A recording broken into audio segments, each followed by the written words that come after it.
I wanted to share um, one thing that has really helped us as a couple, my wife and myself. Investing in our romance has really helped us. We were speaking to a couple and we said to them, if you are able to invest in your intimacy, your romance, you'll be amazed how that can completely radicalize and change your life. Right? Because sometimes as couples, we are focused on our jobs, we're focused on children, we're focused on in-laws, we're focused on every other thing. But we're not focusing on the marriage that is sustaining every other thing, that is sustaining all that. If the marriage is not successful, the children will be impacted. If marriage is not successful, your mental health will be impacted, which will impact your job. If marriage is not successful, you can't talk about in-law relationships. If marriage is not successful, your finance will be impacted. So sometimes we invest in many other things and then we forget about the main thing, your marriage. Your marriage is like the thing that is sustaining many other things that you are running right now. Someone said, don't allow the things that matter the most to be at the mercy of the things that matter the least. Okay, so what matters the most for me might be different from what matters the least. Might be different from what matters the most for you because we are not the same. We're in different phases of our lives, of our career, of our marriage. So I'd like to talk about three habits that empty romance in marriage. 3 habits that will empty the romance in your marriage. If you do these things, don't be surprised that your partner is not feeling connected. Don't be surprised that your husband is not feeling connected. Don't be surprised that your wife is not feeling connected, because these things are so critical. Yeah, great to see you as well. So number one thing is not being intentional about prioritizing the needs of your partner. So if you are, sometimes this is not intentional. I've seen couples who are really well intended. They don't mean any harm, but because they are not conscious of the fact that they are focused on what they are trying to achieve, they're focused on their own goal, they're focused on what they are just aiming at. And sometimes if you are so let me use myself as an example. So at the time I was doing my master's program and I was just focusing on what I was doing, I was so engrossed in it that I didn't even remember or have time for my wife. But when I learned and I corrected my ways, one of the things I did was that I was constantly carrying her along. Okay, I'm writing chapter 1, doing this, I'm going to talk to my supervisor. Just find a way to bring your partner into that situation. Find a way to bring your partner into that conversation. It's your way of being intentional, of carrying them along. The second way is that you have to be intentional about prioritizing your partner's need. Sometimes when we are so busy, we are so in tunnel vision, particularly us guys. We are so tunnel vision about what we want to achieve that you don't even remember to ask your wife, how are you doing? To really prioritize their need, to really ask them questions like, what's happening with you? How can I help you? What are you carrying? What's happening at work? Because it's understandable when you are really, when you have a deadline, that's different. If you have a deadline, it's good to communicate it and just say, you know what, I have this to do. I need to sort out this by this time, and then I'll come back to you. That way, the person has something that they are looking forward to. Okay, so it's very important for you to be, hey, hi, Ose, good to see you. It's very important for you to be able to do that, to be able to, have a way of carrying your partner along, have a way of prioritizing the needs of your partner. All right, so there are many ways to prioritize the needs of your partner. You can find out their love language and speak their love language, meet them at the point of their need. That's one way you can do it. Another way is to just observe. If you've been married for a while, you should be able to know what your partner needs. Sometimes it's just a kind word, sometimes just a love note, sometimes it's just showing up when they don't expect you. Maybe like showing up at work to pick them up. Hi, Juicy, good to see you. Just find something that you can do to really add value to your partner's life, right? Because if you are able, hi, K Treasure, if you are able to pour into your partner, if you're able to pour, I'm speaking to guys especially, mainly guys, and then I'll talk to the ladies. If you are pouring into your wife, pouring into her, she will have more to pour into you. Okay, so I'm talking about three habits that empty romance in our marriage. That both of you are feeling excited about each other, but if you keep doing these things, you find a situation, we find yourself in a situation whereby your romance will be so dry because there is nothing left. And our definition of romance is the little but consistent things you do in the pursuit of your spouse's heart, attention, and happiness. That's what we define romance as. So that thing, when you do that, it creates a positive energy and positive vibe towards your husband, towards your wife. So for ladies, sometimes one of the ways to do this is to look at your man and find out, because for us guys, when we're going through stress, we don't want to talk. We withdraw into our shell. We don't communicate. Don't take it out on us and say, oh, why are you not communicating? Why you'll talk to all your friends, you don't talk to me? That's not the approach you want. You want to find out to say, I'm always here. I know what's happening.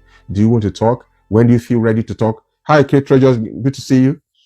Ask questions, try to find out, try to sense, pray for them. He may just open up to you. If he opens up to you, that's really helpful, and find a way to meet a need in their life. Okay? If you don't do this, it's going to empty romance in your relationship. Another thing that I observed working with couple that empties romance in marriage is stress. Oh my goodness. Nothing kills a healthy relationship like stress. When you are stressed, what you are likely to do is to lash out. What you're likely to do is to listen less.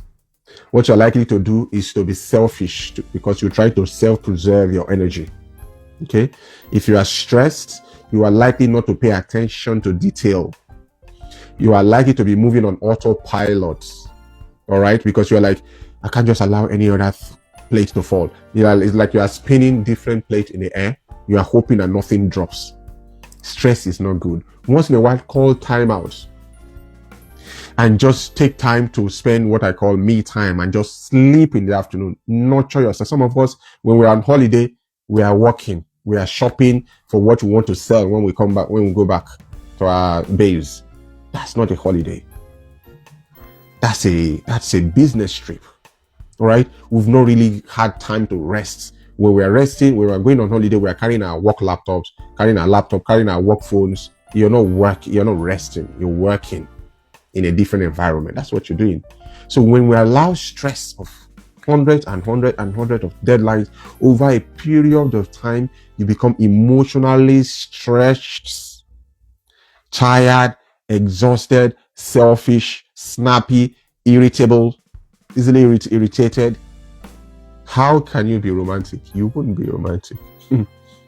You won't be romantic. So one of the things is make sure that you take time to nurture yourself. See, when you look after yourself, you are not being selfish.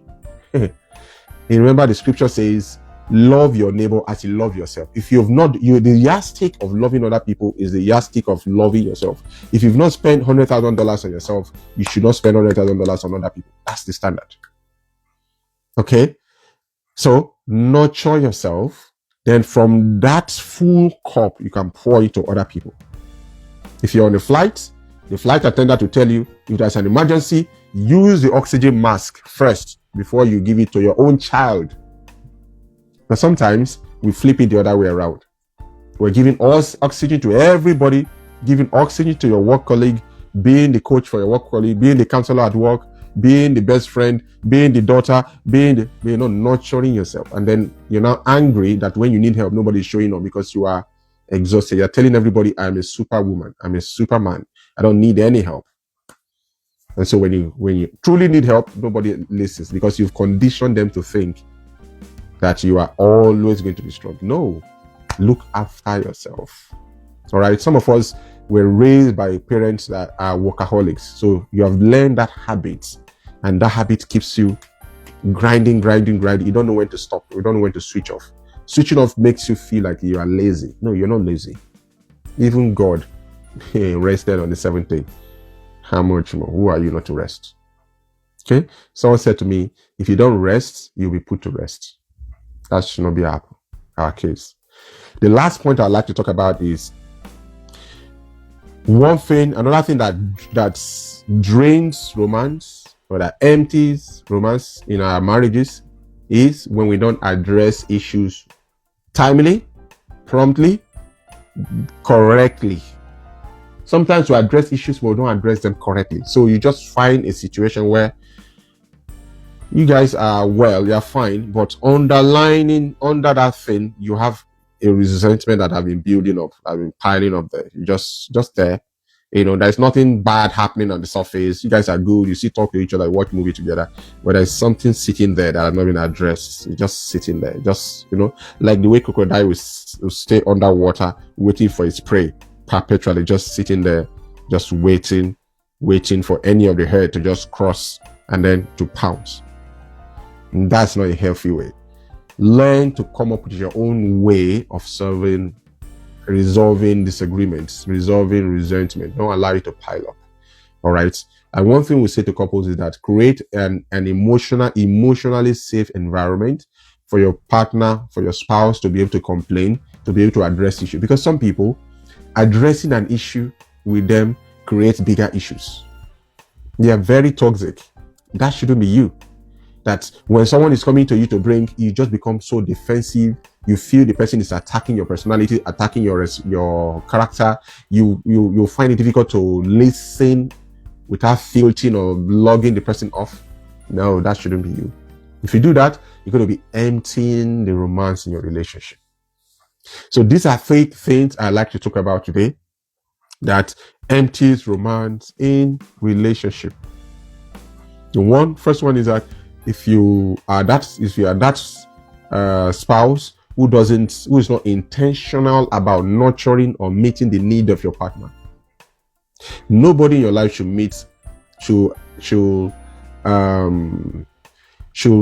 nobody. How do I put this? Your partner should be the number one person that should meet the needs of your partner in terms of their emotional needs. Nobody in their life should meet their emotional needs better than you. Not their mom, not their dad, not their office colleague should meet their emotional need better than you. Oh, okay. The second thing, so the first thing is making sure you're prioritizing their need. The second thing that I talked about is make sure you are not stressed to the point where you are snapping and you are making emotional withdrawals from your relationship. Look after yourself. I'm saying this because I'm saying this to myself, that sometimes I can just be so task oriented and doing the next thing, doing the next project, doing the next thing, and then you just find yourself burning out and you don't really have time to you don't have that emotional bandwidth to pour into your partner. You're not healthy. Okay. The last point is, addressing issues really promptly. Okay. I have to remember all the 3 things that I've observed in working with couples. I mean, these are nice couples. There's nothing bizarre really happening, but these are the little things. Sometimes people think it's the big things that cause the big problems. No, it's the tiny things. It's like your car. If you're driving your car and the screw of your tires, just those little screws of tires, if you're not properly tightened, it can create a massive problem. All right. If the door is not properly shut, you're booted. Some little tiny things can cause big problems. Thank you guys for the hearts. Really appreciate